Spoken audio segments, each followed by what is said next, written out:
ইসলামে বৈষম্য দূর করার দিক নির্দেশনা রয়েছে। বায়তুল মোকাররমের খতিব।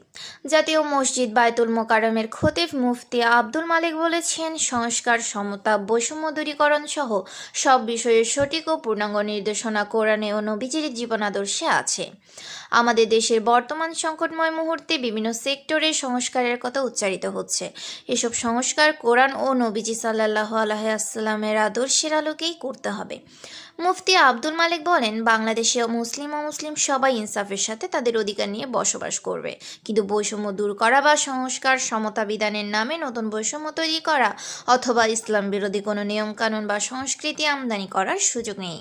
তিনি বলেন, বর্তমানে আমাদের দেশে একটি সংকটময় পরিস্থিতি পার করছে। বিভিন্ন সেক্টরে সংস্কার, সমতা বিধান এবং বৈষম্য দূরীকরণের আলোচনা শোনা যাচ্ছে, কিন্তু দুঃখজনক হলো সংস্কারের যে সঠিক ও পূর্ণাঙ্গ নির্দেশনা কোরআন ও সুন্নাহয় দেওয়া হয়েছে তাকে পাশ কাটিয়ে পশ্চিমা সভ্যতা ও আদর্শের অনুসরণ করা হচ্ছে।